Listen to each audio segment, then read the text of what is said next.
Ever heard of someone dying in a way that seems too bizarre to be true? In this video, we're exploring the most shocking and unusual real-life death stories you won't believe. From freak accidents to jaw-dropping events, these tales will leave you stunned. Get ready to dive into the unexpected with 2 hours of people who died in extremely unusual ways.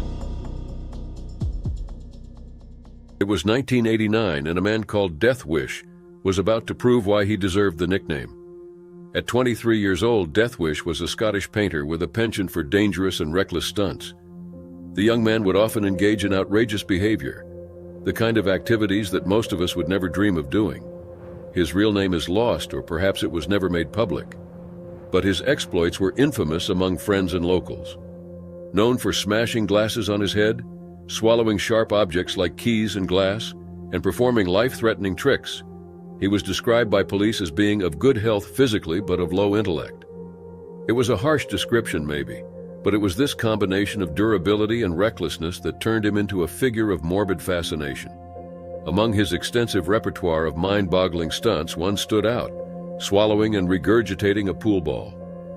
One fateful night in 1989, Death Wish spent hours drinking heavily at a local pub. After closing time, the publican decided to defy legal closing hours and readmitted Death Wish and his friends, allowing them to continue drinking long after others had left. But as the evening stretched on, the painter turned to his signature stunt, a performance that his companions had seen many times before. The act involved maneuvering a pool ball to the back of his throat, holding it there briefly, and then regurgitating it. It had become a party trick, one that amused his friends. Maybe it was the young man's way to increase his social standing. This time, however, he opted for a white cue ball instead of a standard-colored pool ball. The difference was subtle but significant. The cue ball, used in billiards games, measures 4.75 centimeters in diameter, slightly smaller than the 5.03 centimeters of a standard pool ball. Though this size difference appears negligible, it drastically reduces the ball's volume, making it the perfect size to become lodged in the throat. Unbeknownst to Death Wish, the cue ball was a catastrophic choice. He placed the ball in his mouth and began the familiar process. This time, however, he quickly showed signs of distress. Panicked, he ran out of the pub and into the street. His collapse was sudden and horrifying. His face turned blue as he struggled for air, the ball wedged firmly in his pharynx. His friends tried to help, managing to get their hands into his mouth, but the ball would not budge. Moments later, an ambulance arrived. The medical team attempted to insert an airway tube to restore breathing, but the blockage was too severe. Within 15 minutes of swallowing the cue ball, the young man succumbed to suffocation. The ambulance crew pronounced him dead at the scene. A post-mortem examination revealed the precise cause of death. The cue ball was lodged so tightly in his throat that it completely obstructed his airway. The reduced diameter and volume of the cue ball, compared to standard pool balls, created the perfect conditions for such an obstruction, turning an otherwise survivable stunt into a fatal miscalculation. While Death Wish's tricks had once made him a figure of dark humor, his death serves as a grim reminder of the thin line between bravado and tragedy. Today, his story lives on as a cautionary tale of the fatal consequences of reckless risk-taking. It was November 8, 2021, and Harry Byrne from Kilkenny, Ireland, was at school. At 13 years old, Harry was a bright, spirited teenager with an unwavering love for sports, particularly hurling. Known for his infectious smile and kind-hearted nature, Harry was described by family and friends as a standout young man. His dedication to hurling, a game deeply ingrained in his community, was evident in his many achievements. Harry had recently won 2 under-13 county championships and had been called for trials with the Kilkenny County Development Squad, a significant honor for the young athlete and his family. That November afternoon, though, things took a devastating turn for the 13-year-old. It was lunch break at St. Kieran's College in Kilkenny. Harry Byrne was playing hurling with friends, enjoying the sport he loved, when tragedy struck. A sliotar, a hard leather ball used in hurling, hit Harry in the throat. At first, the boy said he felt fine, though he did have a headache. Then, in a matter of moments, he collapsed. A supervising teacher, Simon Reedy, was alerted by one of the boys and rushed to the scene. Harry was found about 20 yards behind the goalpost, lying in the recovery position, surrounded by a group of his classmates. Emergency services were called, and Harry was rushed to St. Luke's General Hospital in Kilkenny. Despite being transferred to a hospital in Dublin for further treatment, he succumbed to his injuries the following day, leaving his family, friends, and community in profound grief. The post-mortem examination revealed the extent of the damage caused by the slyotar. The impact caused a catastrophic injury, tearing an artery in his neck and leading to fatal internal bleeding in his brain. The tear in Harry's carotid artery, a vital blood vessel supplying the brain, was deemed a freak injury, extremely rare and devastating. Kilkenny County Coroner Tim Keeley emphasized during the inquest that even if Harry had been wearing a helmet, it would not have prevented his death given the nature and location of the injury. The whole community felt the impact of Harry's loss. Tributes poured in from across Ireland, with countless messages expressing sorrow and support for his grieving family. Harry's parents, Fergal and Annette, along with his siblings Jake, Amy, and Sam, described him as a boy with a heart of gold. His local Gaelic Athletic Association club, Young Irelands, remembered him as a talented and passionate player who was loved by all. Kilkenny Rugby Football Club, where Harry played rugby, echoed these sentiments, calling him a fantastic young boy with a larger-than-life character. Hundreds of mourners gathered at his funeral to pay their respects, including classmates, teammates, and representatives from numerous sports organizations. Harry's coffin, adorned with his Young Ireland's jersey, was carried into the church amidst a guard of honor formed by his schoolmates and sports friends. Parish priest Father Patrick Dalton spoke movingly during the Requiem Mass, reflecting on the enormity of the loss. He said that when someone so young died unexpectedly, there were no words to ease the pain. Harry Burns' passing is all the more tragic given his young age. Even more, his death is a reminder of life's fragility and the unpredictable risks inherent in even the most ordinary activities. But Harry's memory endures. It was April 4th, 2019, in Chorley, Lancashire. Darren Hickey, a 51-year-old wedding venue manager, was finishing his workday at Ridgemont House, which he managed with pride. Darren was admired for his resilience. 7 years earlier, he had survived a massive stroke that required an 18-month hospital stay. Despite ongoing challenges with walking and speaking, Darren built a meaningful life focused on charity work. His dedication earned him the Stroke Association's Inspirational Person of Courage Award. That afternoon, Darren's day took an unexpected turn. As he prepared to leave, a chef asked him to taste a fish cake for an upcoming event. Darren agreed, taking a small bite. Unbeknownst to him, the fish cake was extremely hot and burned his throat. Darren dismissed it as a minor discomfort, unaware of the serious consequences it would bring. Initially, Darren didn't think the injury was severe. However, by afternoon, the pain grew worse. He informed his partner, Neil Parkinson, who encouraged him to seek medical help. Darren went to Chorley Hospital's urgent care ward, where he described the burning sensation and difficulty swallowing.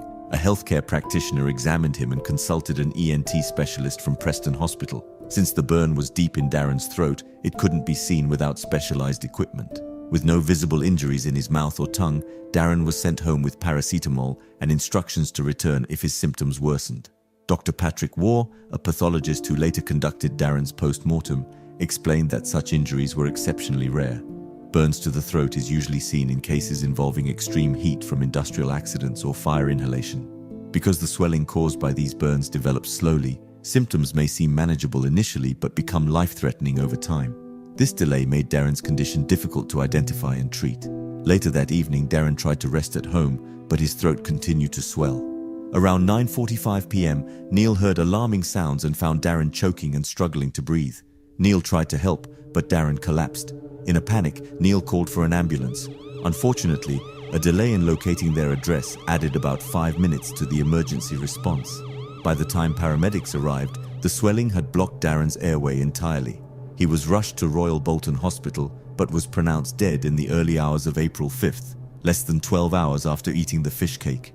During the Bolton Coroner's Court inquest, acting senior coroner Alan Walsh described the case as a rare and devastating tragedy. Dr. Waugh testified that the burn caused Darren's voice box to swell, which ultimately blocked his breathing. He noted the difficulty in diagnosing the injury, given the absence of visible burns in Darren's mouth. The coroner also raised concerns about Darren's care at Chorley Hospital. While acknowledging the unusual nature of the injury, he stressed the importance of thorough evaluations and advanced diagnostic tools in similar cases. Representatives from GTD Healthcare and NHS Greater Preston Clinical Commissioning Group assured the court they would review the incident to prevent future occurrences. Darren's death deeply impacted his loved ones and the community.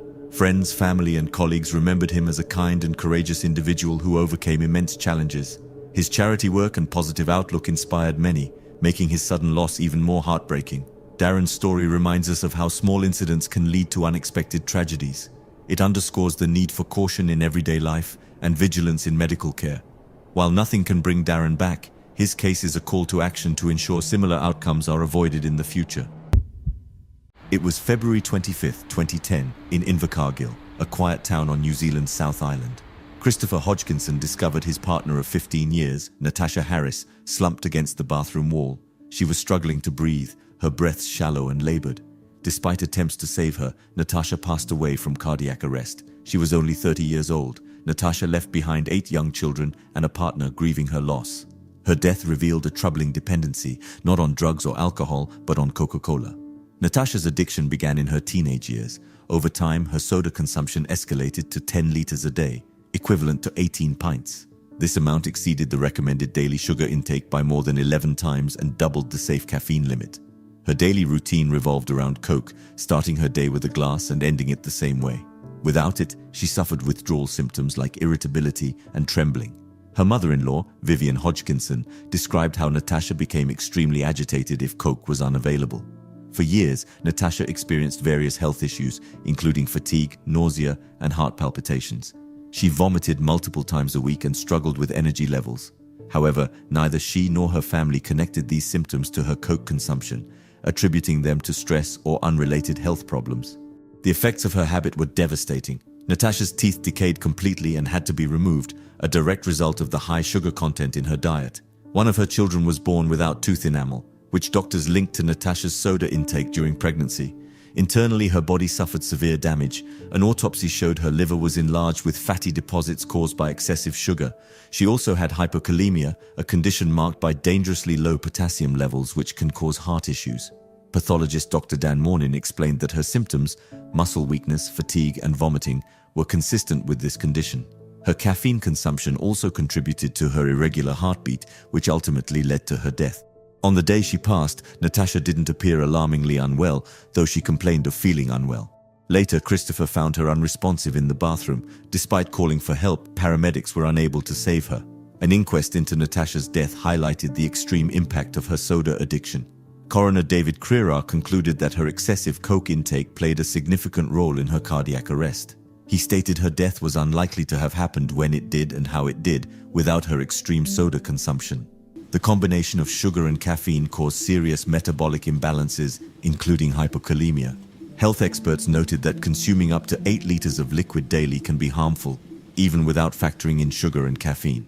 Coca-Cola Oceania expressed disappointment in the findings, arguing there was no consensus on the exact cause of Natasha's heart attack and stating they could not control how much of their product consumers choose to drink.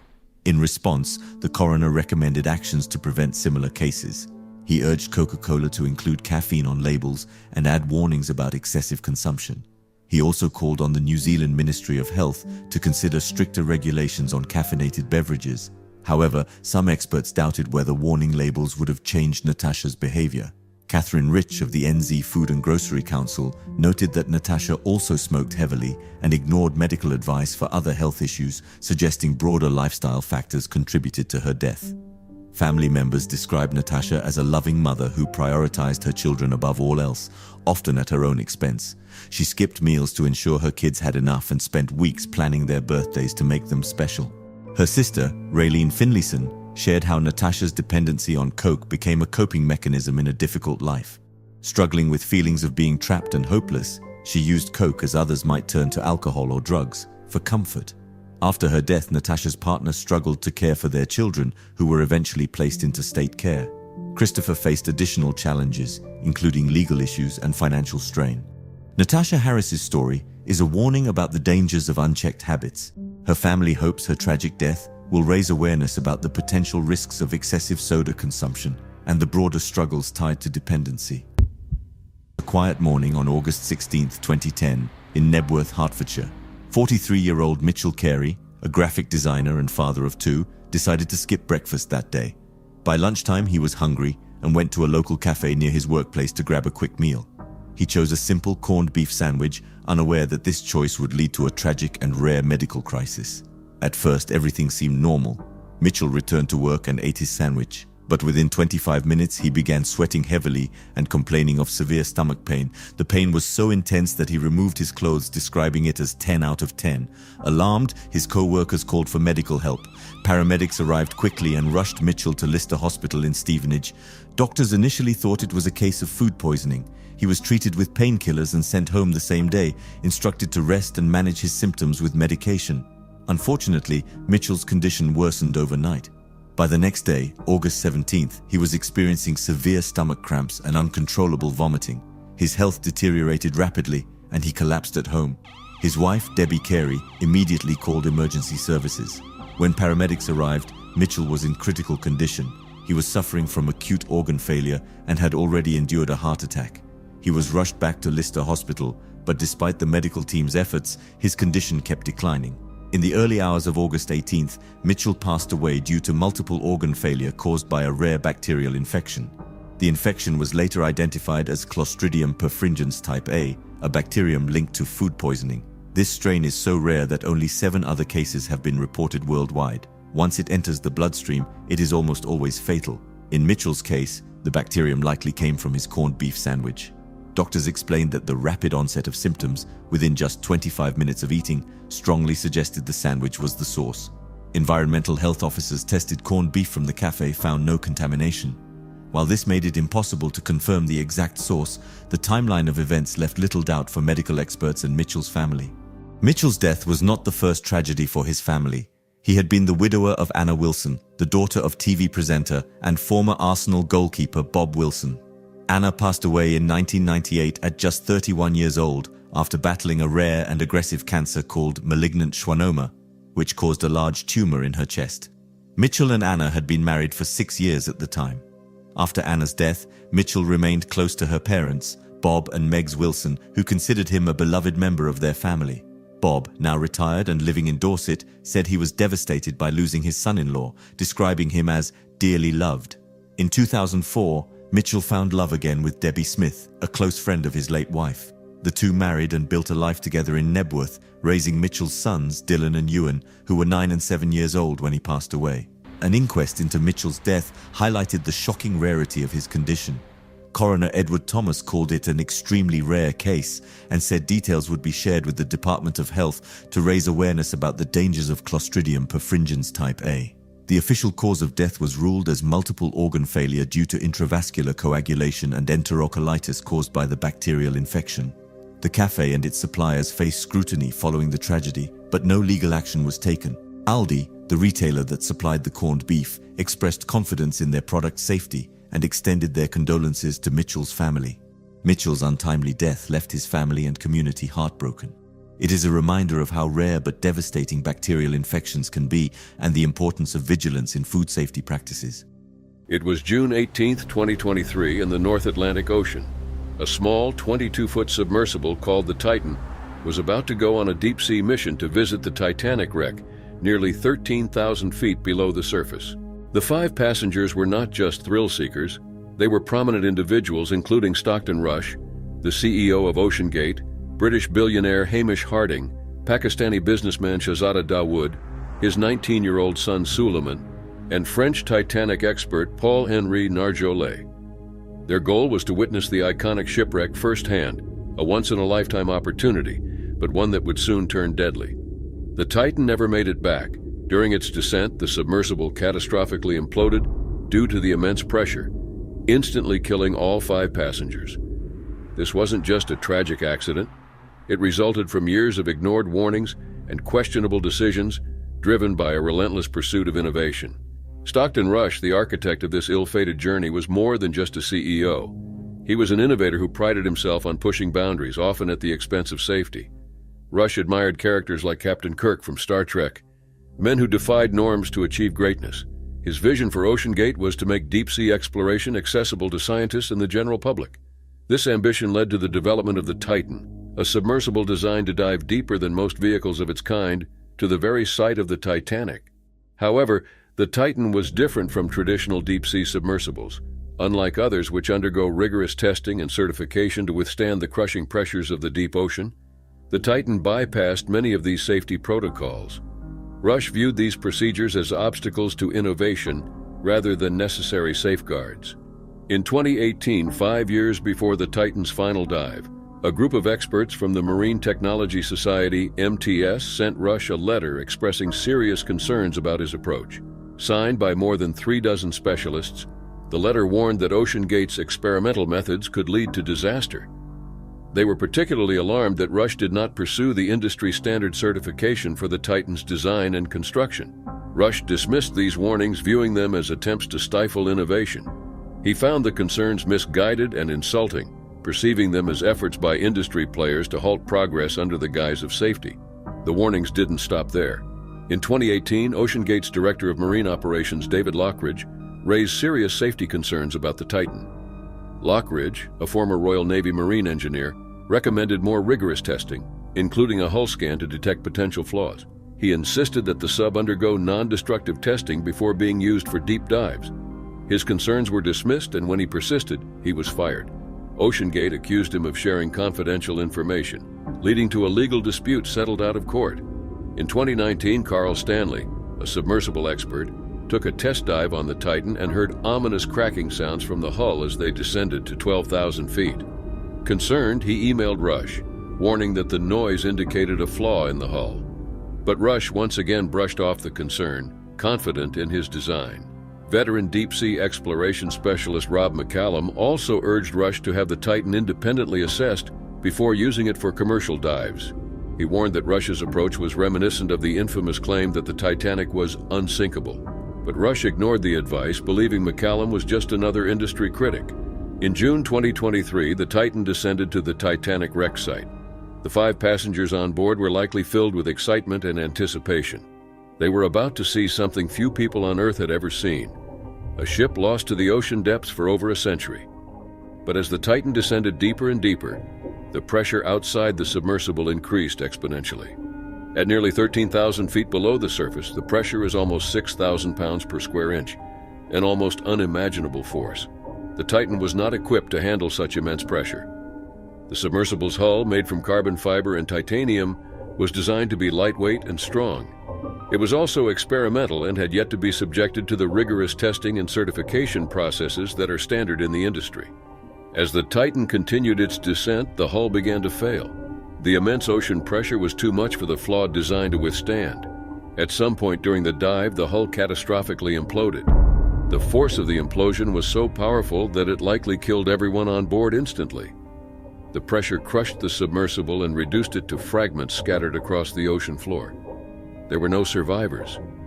The dreams of seeing the Titanic up close were shattered, along with the lives of 5 people who had trusted that the Titan was safe. It was a sunny afternoon on June 13, 2006, in Hondo, New Mexico. Inside a large studio, however, a tragedy was about to unfold. Luis Jimenez, a celebrated sculptor known for his bold and colorful works, was working on his latest creation, a massive 32-foot-tall Mustang horse. This sculpture was no ordinary piece. It was commissioned by Denver International Airport and meant to greet millions of visitors. But this day would end in tragedy, marking the final chapter in Jimenez's life. Luis Jimenez was born on July 30, 1940 in El Paso, Texas, to a family with Mexican roots. His upbringing in his father's electric sign shop exposed him to neon lights, spray paint, and welding, skills that would later shape his unique artistic style. Jimenez's art was heavily influenced by his cultural heritage and lowrider culture, which is known for its vibrant and unconventional designs. His sculptures, often made of fiberglass, were colorful, large, and deeply connected to Hispanic and Southwestern themes. While some celebrated Jimenez's work, it was not universally accepted. Some praised his art for showing Chicano culture and the working class, while others found it overbright and outlandish. Despite this, Jimenez remained committed to his vision, gaining recognition in major art institutions like the Smithsonian Museum of American Art and the Whitney Museum of American Art.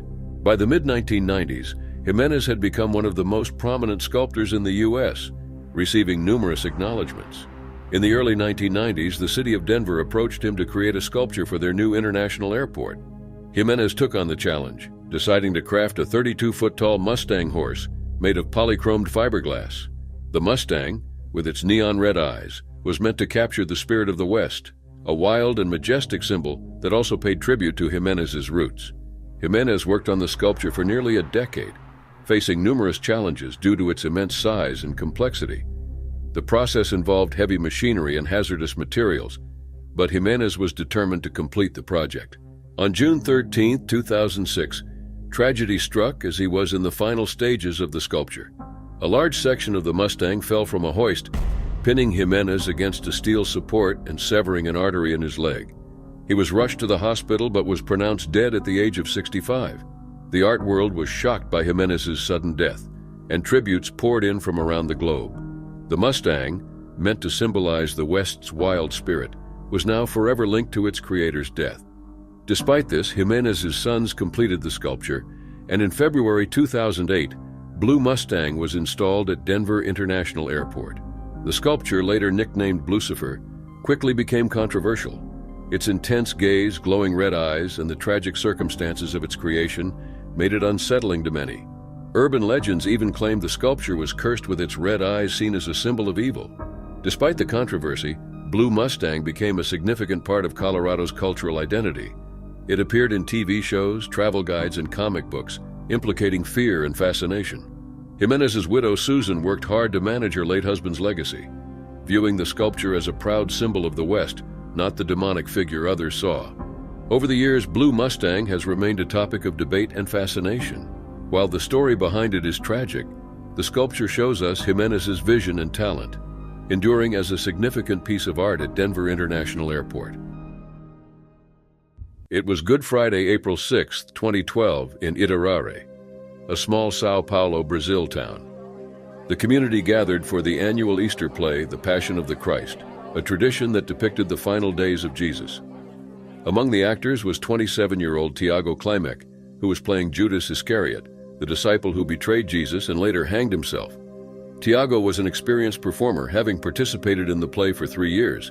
He was familiar with his role and the safety equipment, which included a harness provided by the local fire department. The harness was meant to protect him during the scene where Judas takes his own life, a scene he had rehearsed multiple times. As the play progressed, the moment came for Tiago to enact Judas's voluntary death. The scene involved him jumping from a small ladder, simulating hanging from a tree. The audience watched, captivated by the performance. At first, everything appeared to be going according to plan, but then something went wrong. When Tiago jumped, the safety vest he wore under his robe shifted unexpectedly. Instead of protecting him, it tightened around his neck, cutting off his air supply. This looked like part of the performance to the audience and fellow actors. Tiago struggled to breathe for 4 agonizing minutes, but no one realized his danger. Janaina Carvalho, a fellow actor, was the first to sense something was wrong. When Tiago didn't respond to her scripted lines, she became alarmed. Realizing he was in danger, she and the other actors rushed to help. Nearby, Luis Carlos Rosner, a sandwich vendor, was approached by one of the actors. The actor urgently asked Luis for a knife to cut Tiago down. Despite initial hesitation, Luis handed over the knife, and Tiago was cut down and rushed to Santa Casa de Itapeva Hospital. Unfortunately, the situation was dire. Tiago had been deprived of oxygen for too long, causing cerebral anoxia, severe brain damage due to lack of oxygen. He was placed in a medically induced coma, but the chances for recovery were low. For 17 days, Tiago remained in the hospital, his condition critical. Despite hopes for a miracle, on April 22, 2012, doctors made the difficult decision to turn off his life support. Tiago Klimek was pronounced dead that afternoon. Tiago's death stunned everyone. What was meant to be a symbolic portrayal of betrayal turned into a real-life tragedy. The play that brought people together to reflect on Christ's sacrifice now served as a tragic example of life's unpredictability. In the aftermath, an investigation was launched to determine how this could have happened. The harness and rope were taken to the Criminal Institute of Sorocaba for examination. Police investigator Jose Victor Bassetti led the inquiry, noting that the equipment had been borrowed from the local fire department and used safely in previous years. However, something had gone wrong this time. Investigators considered whether the rope's knot was tied incorrectly, possibly contributing to the vest's malfunction. Another theory suggested that material from Tiago's costume became entangled in the harness, causing it to tighten fatally when he jumped. The investigation aimed to uncover the exact events leading to Tiago's death, but answers were slow to emerge. On May 3, 1972, Leslie Cameron Harvey, a 27-year-old guitarist from Scotland, died in a tragic accident during a live performance. He was performing with his band, Stone the Crows, at the Top Rank Suite in Swansea, Wales. Leslie was known for his talent on the guitar and was a vital member of the band. Leslie was born on September 13, 1944, in Glasgow, Scotland. Music was a big part of his life from a young age, partly because his older brother Alex Harvey was also a musician. Leslie had the chance to join The Animals, a popular band then, but he decided to stay with his brother's band, the Alex Harvey Soul Band. Later, he joined another Scottish band called the Blues Council. Unfortunately, in 1965, their tour van crashed, killing 2 members of the band, and the group disbanded. In 1969, Leslie joined the band Cartoon, which allowed him to tour in the United States, opening for bands like Led Zeppelin and Spirit. He also played guitar on a solo album by Maurice Gibb of the Bee Gees, though most of that album was never released. Later that year, Leslie co-founded Stone the Crows, a band quickly gaining popularity. The band was managed by Peter Grant, who also managed Led Zeppelin, and Leslie's guitar skills became a defining part of their sound. On the night of May 3rd, tragedy struck during a concert at the Top Rank Suite. While performing on stage, Leslie reached for the microphone, which was not adequately grounded. At the same time, he was holding his guitar strings, creating a fatal electrical circuit. In an instant, a surge of electricity passed through his body, and he collapsed on stage. Despite a road crew member's efforts to disconnect the guitar and an ambulance being called, Leslie was pronounced dead on arrival at the hospital. Leslie's death was a massive shock to the music community. After this incident, the music industry started to take electrical safety more seriously. Venues began to implement stricter safety measures, and equipment manufacturers made improvements to prevent such accidents from happening again. Leslie's death also profoundly impacted his family and bandmates. His older brother Alex continued his music career, but was deeply affected by the loss. Stone the Crows, the band Leslie helped create, struggled to move forward after his death. Although they continued to perform for a while, they eventually disbanded. 1984, British comedy unexpectedly lost one of its legends. Tommy Cooper, a well-known Welsh comedian and magician, was performing live at Her Majesty's Theatre in London. At 6'4", wearing his signature red fez hat, Tommy was famous for his blend of magic tricks and humor, often making people laugh with his intentional failures at magic. Something went wrong during a live broadcast of millions of viewers that night. Tommy performed on Live from Her Majesty's, a popular television program. He had done many similar shows over his long career, and the audience eagerly awaited his act. As the show began, Tommy took the stage to perform one of his well-known routines involving a large magic cloak. His assistant helped him put on the cloak, and the show's host, Jimmy Tarbuck, stood behind the curtain, passing Tommy various props to pull out of the cloak. The props got larger and larger, building up to the final gag. Everything seemed like typical Tommy Cooper, chaotic, funny, and unpredictable. Suddenly, Tommy dropped to his knees in the middle of the act. The audience, used to his comedic style, laughed, thinking it was part of the routine. But Tommy didn't get back up. He slumped forward against the stage curtains, and for a moment, even those backstage thought it was another joke. But as the seconds passed, it became clear that something was wrong. Still hidden behind the curtain, Jimmy Tarbuck noticed Tommy's limp body and realized this wasn't part of the act. The show's director quickly decided to cut to an unscheduled commercial break, a sign that things were serious. During the break, the stage crew rushed to help Tommy. His son, who was backstage, confirmed their worst fears. Tommy had a bad back and wouldn't have collapsed on purpose. While the crew tried to revive Tommy, the show's producer, David Bell, faced a tough decision. The show was live with millions watching. Should they cancel the broadcast or continue? After a quick discussion, they decided to continue the show. Les Dennis and Dustin G., the comedy duo scheduled to perform after Tommy, were sent on stage. They acted in the limited space available while Tommy's body remained behind the curtain. The audience, unaware of the situation, continued to laugh, not knowing that the comedian they came to see was in critical condition just a few feet away. After Dennis and G finished their performance, the curtain was carefully removed, and Tommy was taken out of the theater on a stretcher. He was rushed to Westminster Hospital, but it was too late. Tommy Cooper was pronounced dead on arrival. He had suffered a massive heart attack. Although the news wasn't officially reported until the following day, word had already spread. The comedy world was in shock. Tommy Cooper's death marked the end of a career that spanned over 40 years. He had spent his life making people laugh with his unique mix of magic and comedy. His death on stage in the middle of a performance was a reminder of how suddenly life can change. In the following days, there was much debate about continuing the show after Tommy had collapsed. Some thought it was disrespectful to go on while Tommy lay dying backstage. Others believed that it was what Tommy would have wanted. He had dedicated his life to making people laugh, and in a way he did so until the very end. The footage of his final moments has become controversial. Some see it as a tragic end to a beloved comedian's life, while others view it as a fitting, unintended final comedy act. One lingering question is whether immediate medical attention could have saved Tommy's life if the show had been stopped when he collapsed. Was the heart attack so severe that nothing could have been done, or was there a chance he could have survived? Despite his sudden and shocking death, Tommy Cooper's legacy lives on. He is remembered for how he died and the countless laughs he brought to audiences over the years.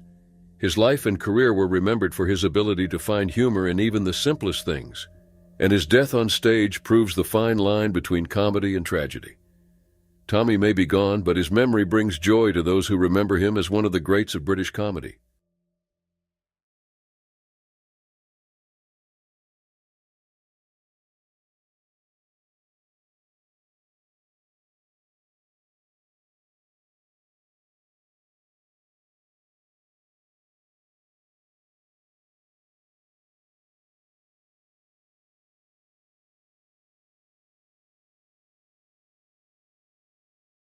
Day in 2015 in St. Joseph, Michigan. Christina Bond, a 55-year-old woman, was at home. Christina was recently elected as a Republican precinct delegate for St. Joseph Charter Township Precinct 1. She was also a mother of two sons, Nicholas Kreese and Noah Bond. Christina was known for her strength and resilience. Her son Nicholas described her as God's most powerful soldier on earth. She was a former U.S. Navy officer, having served 2 years as a military police officer. She later became an administrator and worked at the Southwest Michigan Community Action Agency. Christina was adjusting a handgun she carried in her bra holster on this day. The holster was a relatively new invention designed to give women a discreet way to carry firearms. These holsters are attached to the front of the bra, with the gun concealed between the breasts via a strap that connects to the clamshell holster. Christina was having trouble getting her bra holster to fit correctly. She couldn't get it to sit the way she wanted it to. She was looking down, trying to adjust it, when the gun accidentally discharged. The bullet struck her in the eye.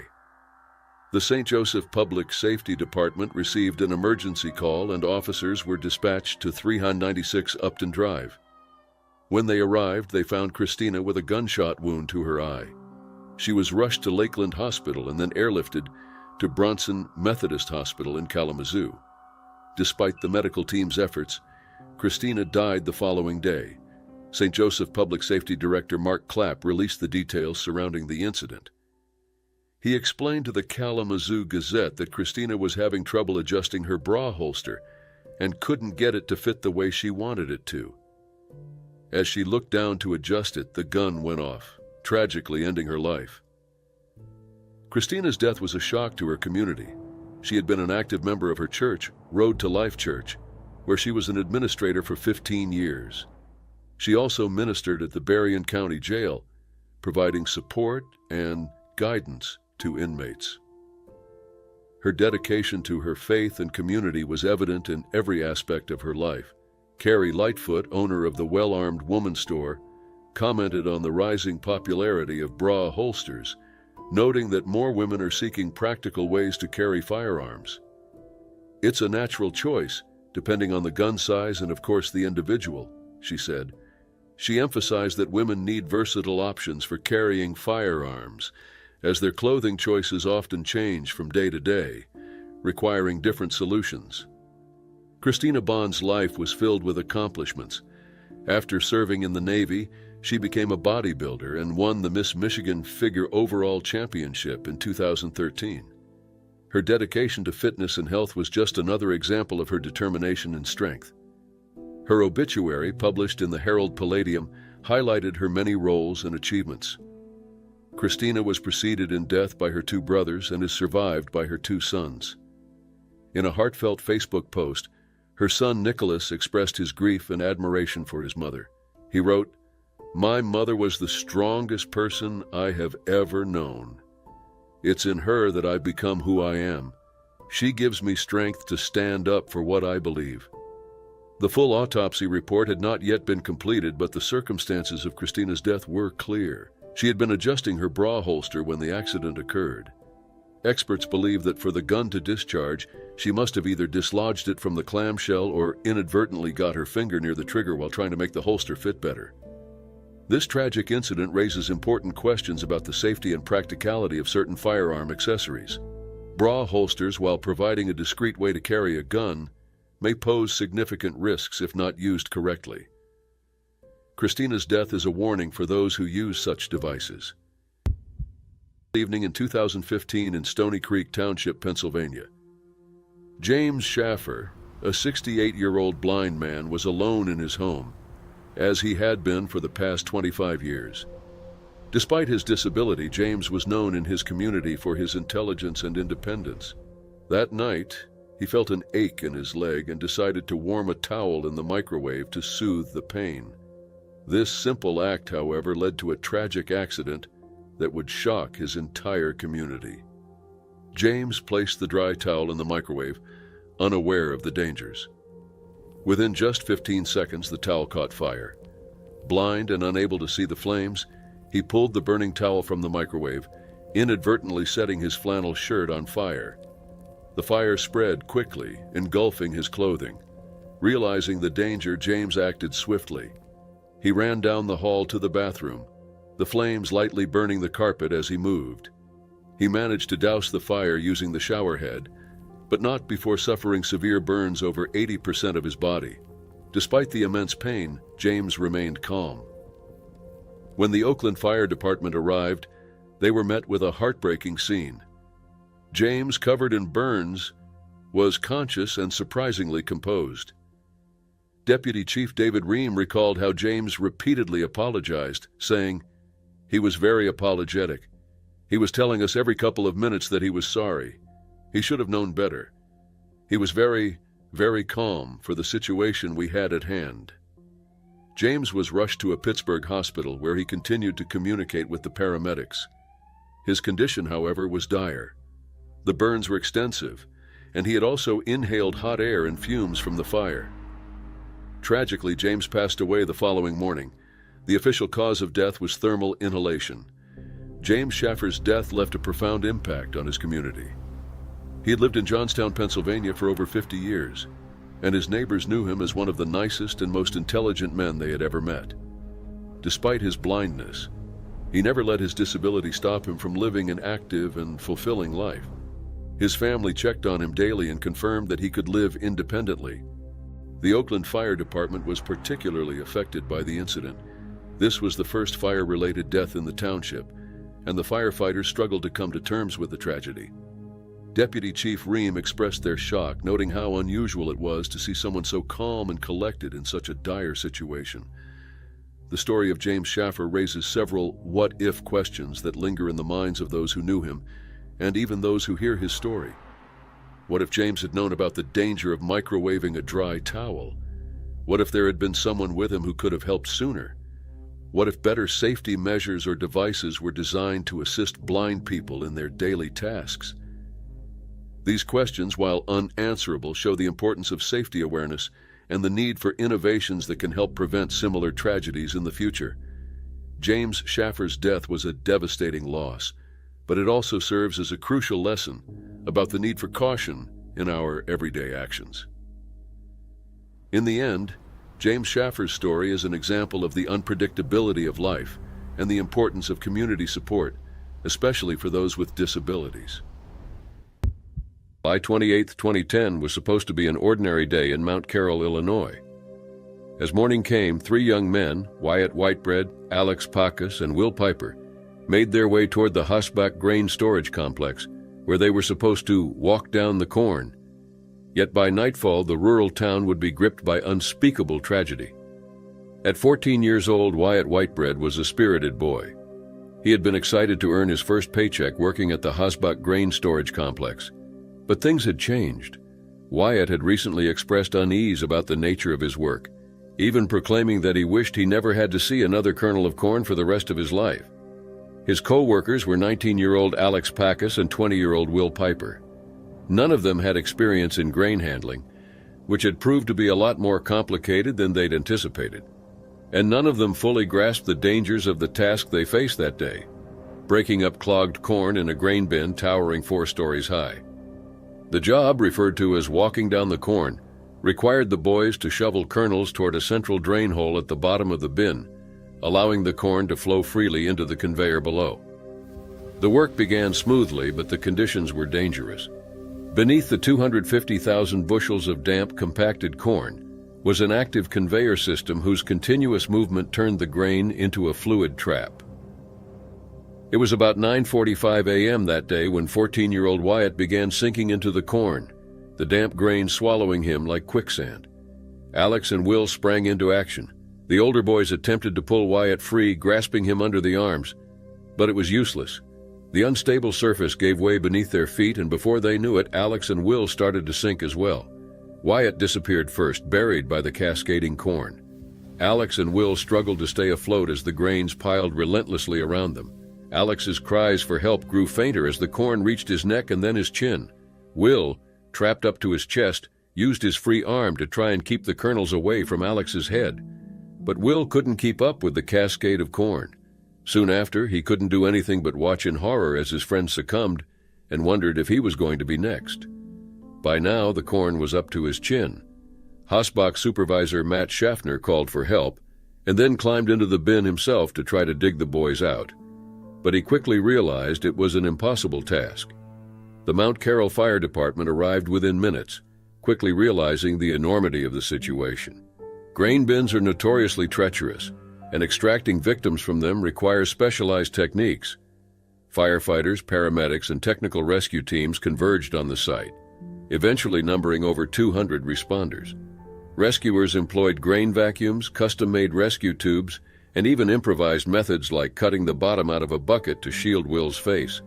They worked tirelessly in stifling heat, battling a heat index of 114 degrees inside the metal silo. Despite their efforts, progress was painstakingly slow. Will Piper remained trapped for nearly 6 hours, his body immobilized and his mind haunted by the death of his friends. At one point, rescuers instructed him to embrace Alex's lifeless body to create space for the vacuum to work. Will was eventually rescued and taken to the hospital. Alex's body was retrieved, but Wyatt's remains were buried under layers of corn.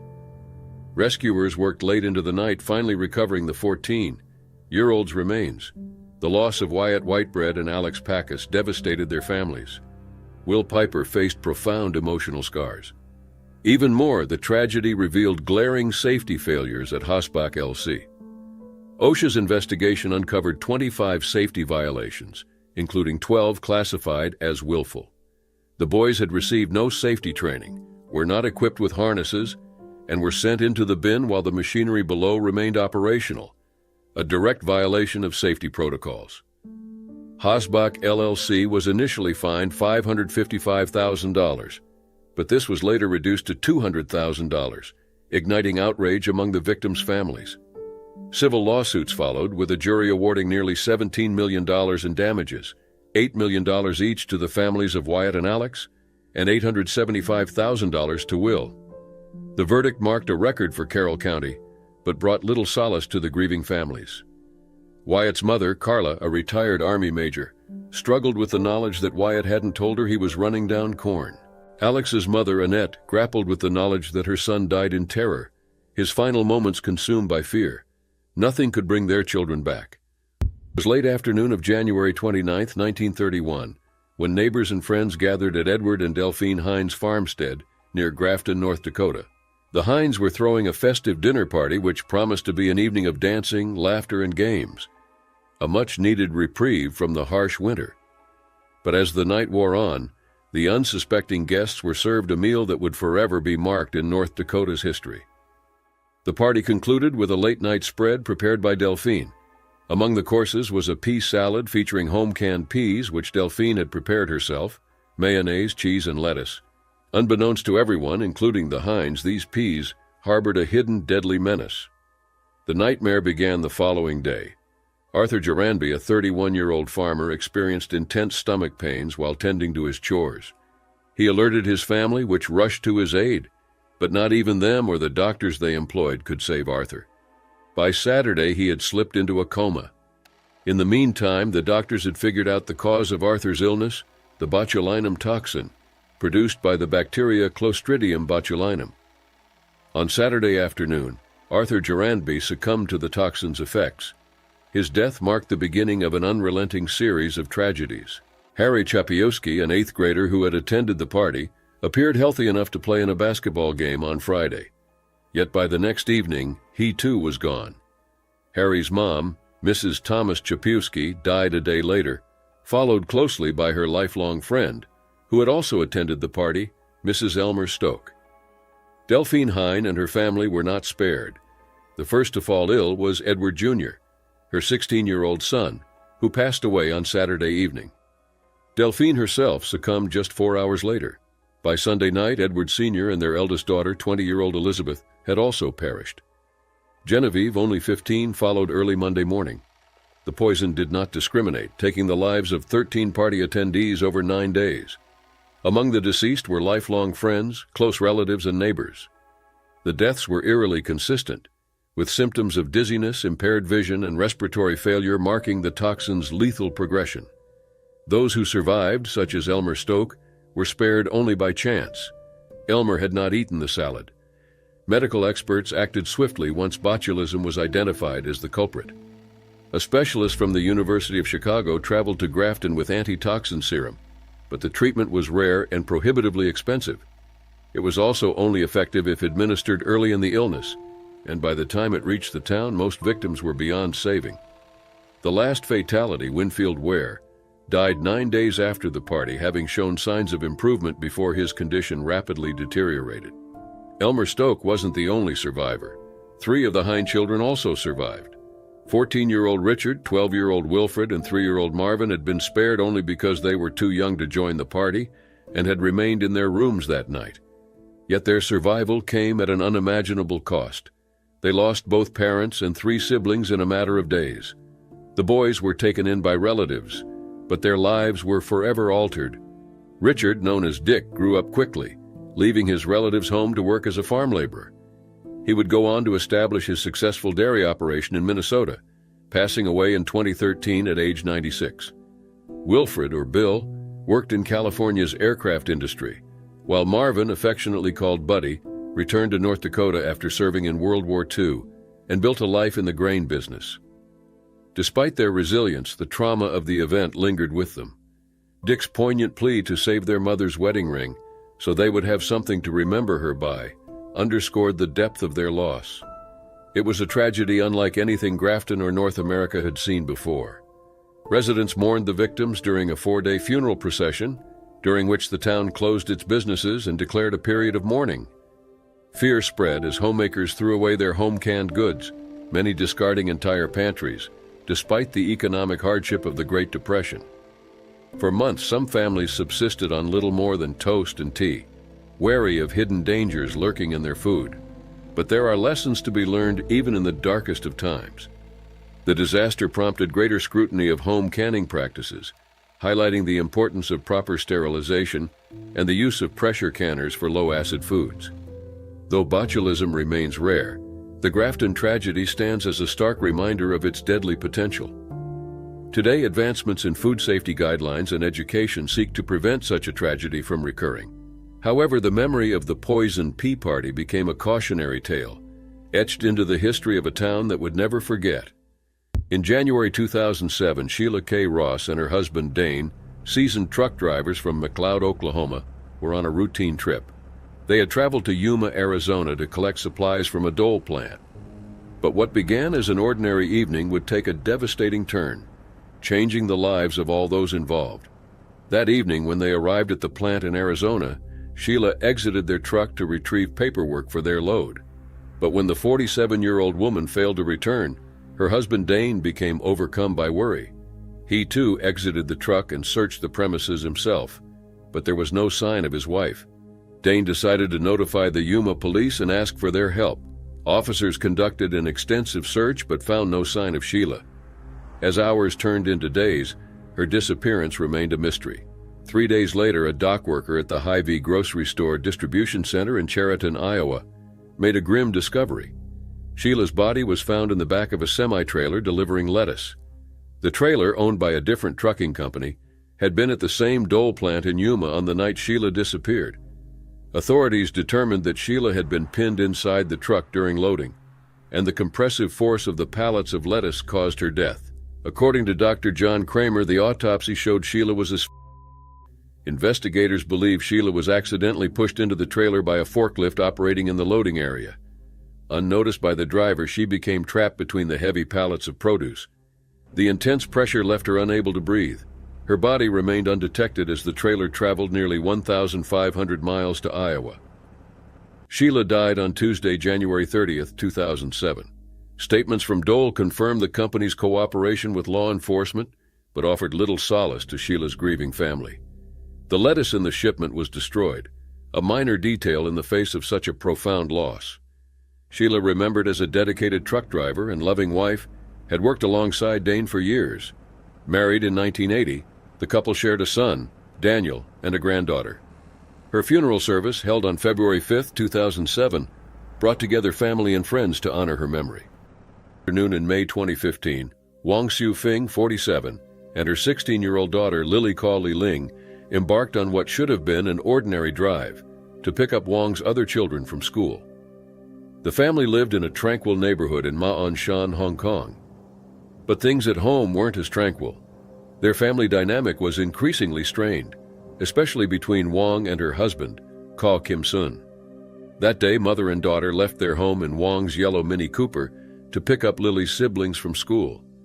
The family helper saw them leave around 2 p.m., heading down Sai Sha Road.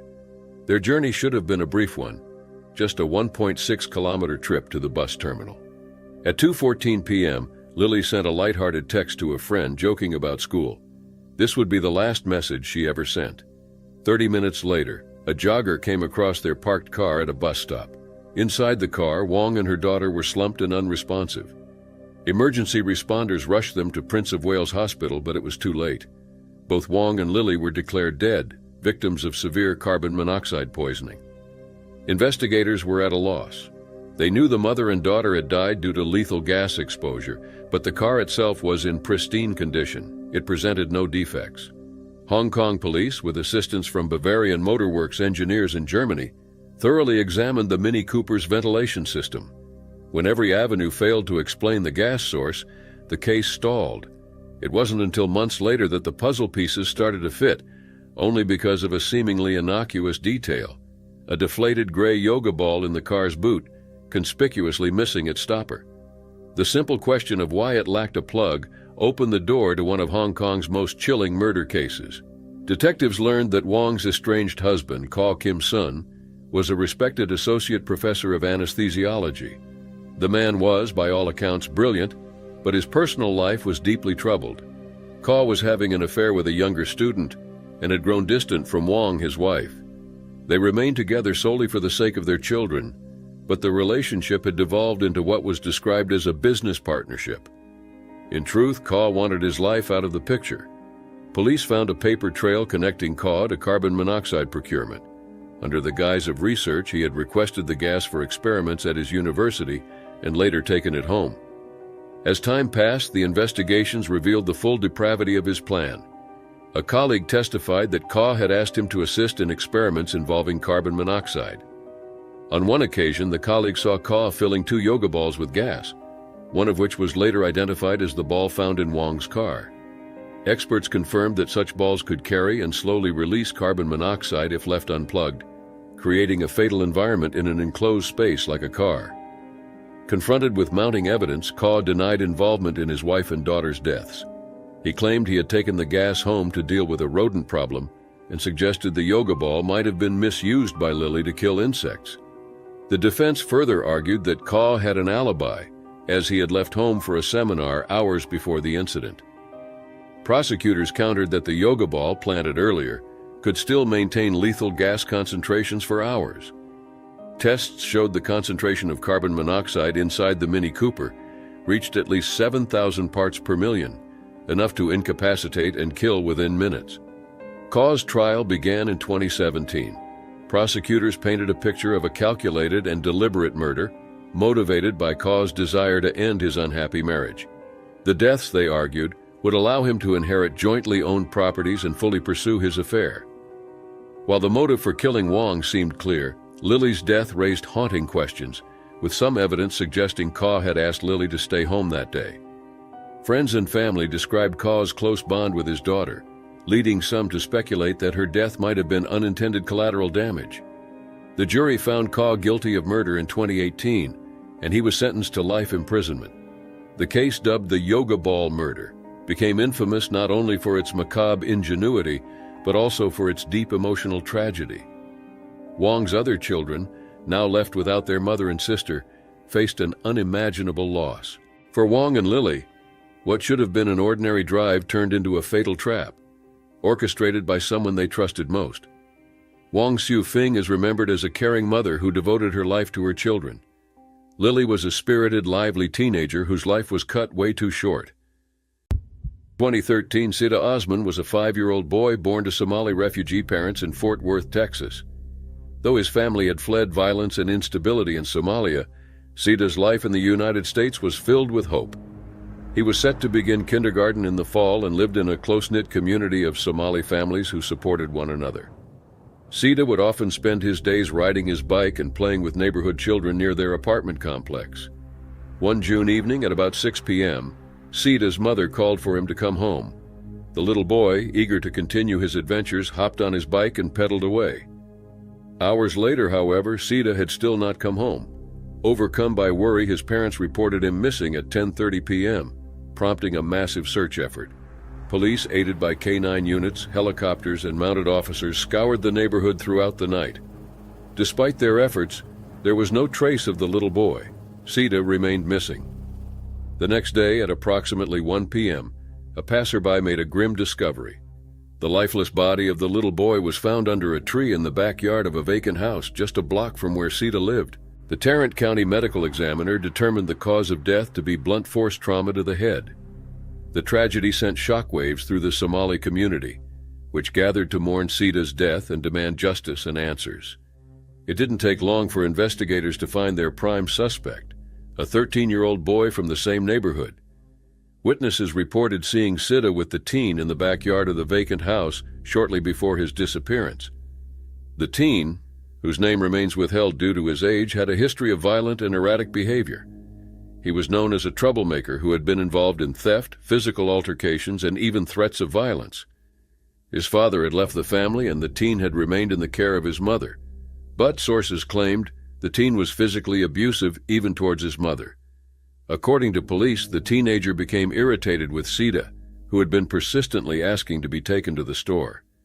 In a fit of rage, the teen used a 14-pound bowling ball to strike Sida in the head, describing the act as like spiking a football. When Sida fell, the teen allegedly straddled him and struck him a second time, fatally injuring the child. Shockingly, the teen later showed Sida's body to 3 friends who pleaded with him to call for help, but he refused. Hours after the murder, the teen even lied to Sida's mother when she asked if he had seen her son. The teenager's violent tendencies were well documented. Rick Stokes, founder of the Stokes Christian Boys Home, described him as filled with rage and anger. His mother struggled to control his behavior despite seeking help and medication. The aftermath of Sida's death was marked by profound grief and a search for answers. Sida's family struggled to comprehend why anyone would harm their innocent child. The Somali community mourned collectively, their sorrow filling the courtroom as the case unfolded. The teen eventually pleaded guilty to capital murder, accepting a plea deal that sentenced him to 23 years in prison. During his sentencing, he tearfully addressed the Osman family, expressing remorse for his actions.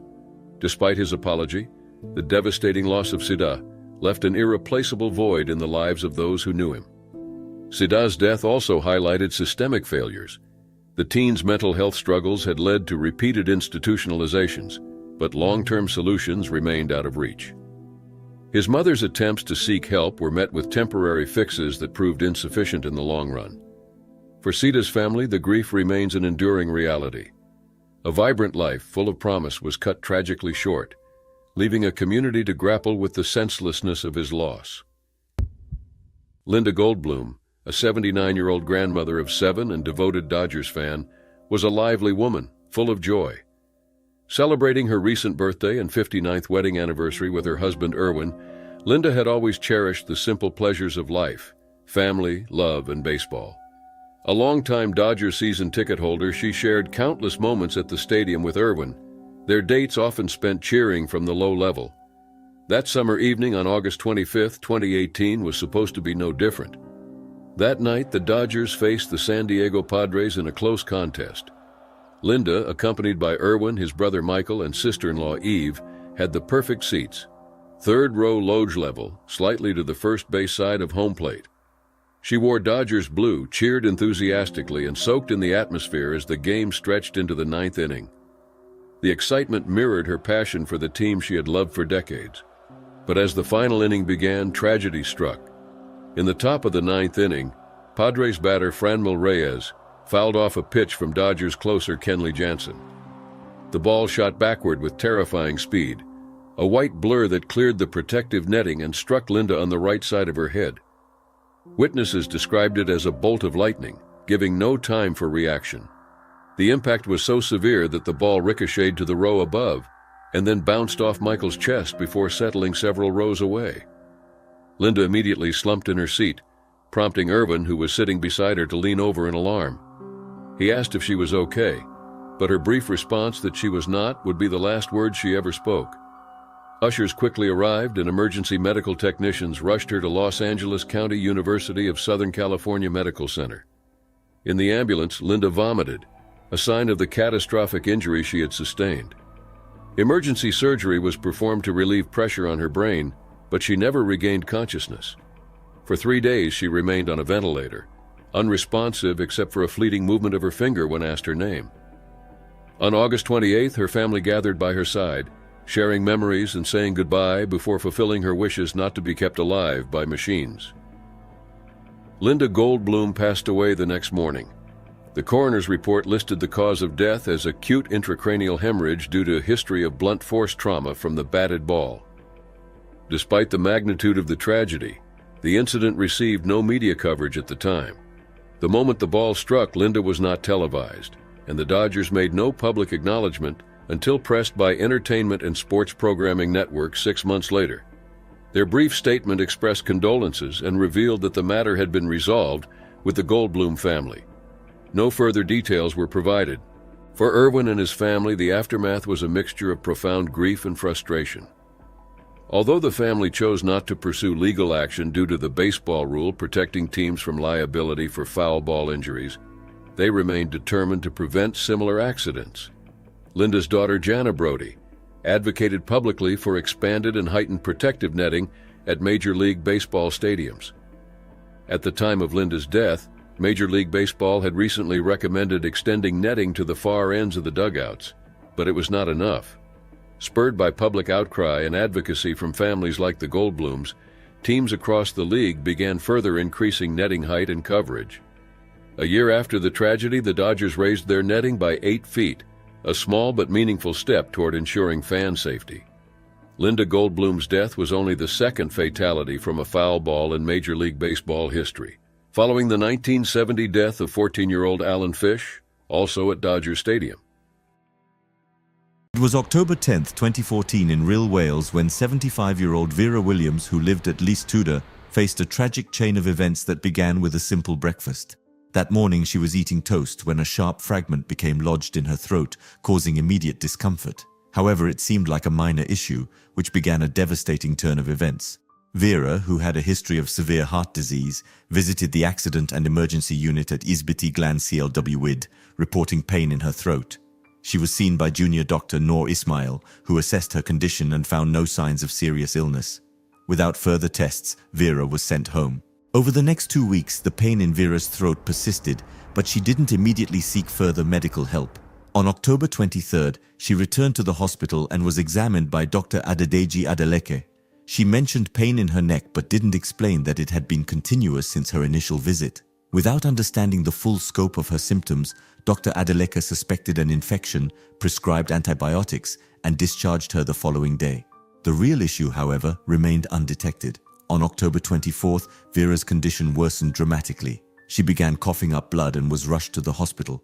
Doctors conducted a thorough examination, including a CT scan, which revealed that the sharp piece of toast had torn her esophagus, leading to a rupture, a rare and serious condition known as an esophageal perforation. This injury had caused blood to leak into her intestines, explaining her symptoms and recent bleeding. Esophageal tears are exceptionally rare, occurring in about 3 cases per million people. Unfortunately, the delay in identifying the problem left limited treatment options. Due to Vera's severe heart condition, surgery, the most effective solution, was deemed too risky. Her medical team focused on managing her condition, but despite their efforts, Vera's health declined rapidly. She passed away a few days later. Vera's death led to a review to determine if earlier detection or intervention could have changed the outcome. The inquest highlighted the challenges faced by the medical team. Dr. Marion Hughes, a senior consultant in emergency medicine, reviewed the case and stated that the doctors acted appropriately based on the information available at the time. She noted that esophageal tears were so rare that most doctors wouldn't suspect them without clear signs. With nearly 40 years of experience, Dr. Hughes admitted she had never encountered such a case. However, the inquest also highlighted systemic issues in the hospital's operations. At the time, Investigative CLW used paper records, which made it harder for doctors to track patients' medical histories. Coroner Nicola Jones suggested that if electronic records had been in place, Dr. Adeleke might have been better informed about Vera's earlier visit. This could have raised suspicions about a more serious issue. Still, it's being determined whether, even with better records, the outcome would have been different, given Vera's pre-existing health problems. The case of Vera Williams is a heartbreaking example of how an everyday activity, like eating breakfast, can unexpectedly lead to severe consequences. Her story also highlights the importance of clear communication between patients and doctors. If Vera had mentioned the ongoing nature of her symptoms during her second visit, it would have led to more thorough investigations. Ultimately, her death was caused by a rare and unforeseen medical condition. While the doctors involved acted based on the information they had, the tragedy underscores the need for improved systems to ensure patients' histories are accessible and considered during treatment. It was July 20th, 2022, in Mumbai, India, a city teeming with life. For 27-year-old Rekha Nishad, life wasn't without struggles, but she faced them with resilience. She lived in a modest home in Malad West Pascal Wadi area with her husband and brother-in-law. The family led a simple life, managing the everyday challenges of urban living. For weeks, their home had been plagued by a persistent rat problem. Determined to address it, Rekha came up with what she believed was an effective solution. She injected poison into a few tomatoes, intending to use them as bait for the pests. That evening, Rekha returned home after a tiring day. Hoping for a quick and comforting meal, she prepared instant noodles. Her favorite TV show played in the background as she cooked, providing a rare moment of relaxation. Distracted by the show, Rekha accidentally picked up one poisoned tomato and added it to her noodles. Oblivious to the danger, she stirred the pot and finished cooking. Rekha sat down to eat, unaware of the mistake. After her meal, she began to feel unwell. At first, she thought it was an upset stomach, perhaps from something else she had eaten. However, her symptoms rapidly worsened, with intense nausea and severe discomfort setting in. Her husband and brother-in-law soon realized the seriousness of her condition and rushed her to Shatabdi Hospital. Despite the doctor's efforts, the damage from the poison was too extensive. Rekha's health deteriorated rapidly, and on July 22nd, just 2 days after the incident, she passed away. Her sudden death left her family devastated. The police launched an investigation into the tragedy. Rekha had managed to explain what had happened before her condition worsened. She told authorities that she had poisoned the tomatoes for the rats and accidentally used one while cooking. The police found no evidence of foul play and concluded that her death was a tragic accident. The case was closed with an accidental death report. This heartbreaking incident highlights how quickly a simple mistake can lead to catastrophic consequences. It is a caution about the dangers of handling toxic substances at home. Just a month later, Mumbai saw another similar tragedy. On August 13th, 24-year-old Kajol Pawar, who lived in Andheri East's Saki Naka area, accidentally consumed rat poison, mistaking it for medicine for a stomachache. Kajol was home alone when the incident occurred. Realizing her mistake, she called her mother, Ananda Gavane, for help, explaining her symptoms and pleading for assistance. Her mother and brother rushed to her side and took her to a nearby private hospital. However, her condition required specialized care. 2 days later, she was transferred to Hiranandani Hospital, where doctors discovered severe liver damage caused by the poison. As her health continued to decline, Kajol was moved to Kem Hospital in Parel for further treatment. Despite the medical team's best efforts, Kajol's body couldn't recover from the internal damage. 6 days after the incident, on August 19th, she passed away. Her husband, Abhishek Pawar, who had been on a trekking trip at the time, returned to the devastating news of her death. The police confirmed that Kajol's death was also accidental, with no signs of foul play. Like Rekha's case, her passing was a grim reminder of how dangerous toxic substances can be if handled carelessly. These two incidents reveal the severe risks of keeping hazardous materials at home and the devastating consequences of even a moment's distraction. Both Rekha's and Kajol's stories emphasize the need for caution and awareness when dealing with such substances, as even the best intentions can lead to tragic outcomes. It was a cold morning, February 4th, 1912, in Paris, France. Reporters, photographers, and curious onlookers came to witness a bold demonstration. Among them was Franz Reichelt, a 33-year-old Austrian tailor who had moved to Paris in 1898. Unlike the usual tourists, Reichelt was there to prove that his homemade parachute suit could safely carry a person from great heights. Reichelt was born in Austria in 1878 and had built a successful tailoring business in Paris, catering mainly to Austrian expatriates. As the 20th century began, Reichelt became increasingly interested in aviation, rapidly advancing. He envisioned a wearable parachute that could save aviators in emergencies. He aimed to create a suit allowing pilots to escape their aircraft and land safely on the ground. The idea was straightforward: increase the surface area of a falling person to slow the descent, allowing a safe landing. Instead of a traditional overhead canopy, Reichelt's parachute was integrated into a suit. He believed his invention could revolutionize aviation safety and was eager to prove it. Reichelt started experimenting in 1910, dropping dummies dressed in parachute suits from the 5th floor of his apartment building. Initially, the dummies landed softly, encouraging Reichelt to refine his design. However, as he continued testing, the dummies began to crash, failing to land safely. Reichelt was undeterred, convinced that the issue was the height of the tests, not his design. He believed a higher jump would give the parachute enough time to deploy correctly. Reichelt even began testing the suit on himself. In 1911, he jumped from a window 26 feet above the ground, but the suit failed and he broke his leg. Despite this setback, he remained determined and sought a higher platform for his next test, turning his eyes to the Eiffel Tower. The Eiffel Tower, standing over 1,000 feet tall, was the perfect location. Reichelt believed that jumping from the first platform, 180 feet above the ground, would ensure his parachute's success. After persistent efforts, he received permission from the Parisian police to conduct the test, although they assumed he would use a dummy. However, Reichelt planned to make the jump himself. On the morning of the demonstration, Reichelt arrived at the Eiffel Tower in his parachute suit, which was made of silk and waterproof fabric with rods and belts to deploy the parachute. As Reichelt ascended to the first platform, his friends grew worried, realizing his intention to jump. They tried to discourage him, citing the cold and windy conditions, but Reichelt remained resolute, determined to prove his invention's worth despite their concerns. Reichelt hesitated at the platform's edge for nearly a minute, gazing at the crowd below. In the grainy footage from that day, the tension is palpable as he prepares to leap.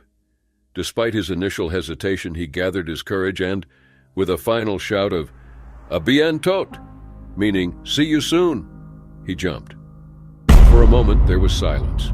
Then the crowd's worst fears were realized. The parachute suit failed to deploy as intended.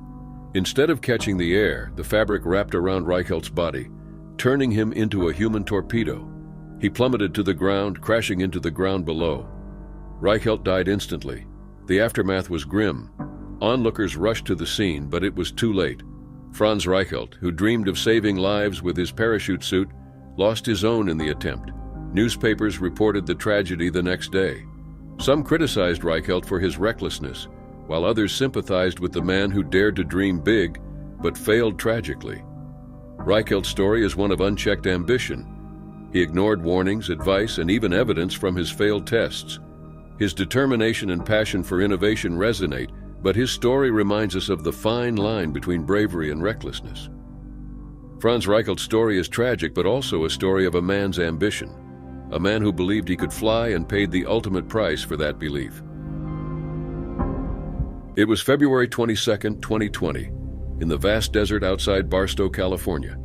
Everyone's attention was on Michael "Mad Mike" Hughes, a 64-year-old daredevil and self-taught rocketeer. He was about to attempt his most dangerous stunt yet, launching himself in a homemade rocket. Hughes had a mission: to reach heights no amateur had ever dared and to prove a controversial theory that the Earth was flat. Hughes was no ordinary thrill-seeker.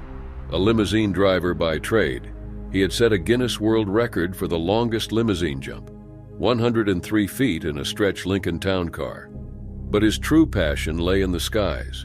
Over the years, he had become a prominent figure in the flat Earth community, though those close to him believed he used this belief mainly to gain attention and funding for his rocket projects. Hughes often claimed he simply wanted to see for himself and push the boundaries of what was possible. Today, Hughes aimed to reach the Kármán line, the boundary between Earth's atmosphere and outer space, 62 miles above ground. His steam-powered rocket, built in his backyard with the help of his partner Waldo Stakes, was designed to reach 5,000 feet.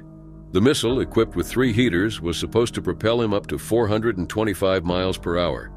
As Hughes prepared for the launch, a small crowd gathered, including friends, journalists, and a crew from the Science Channel, which was filming for a series titled Homemade Astronauts.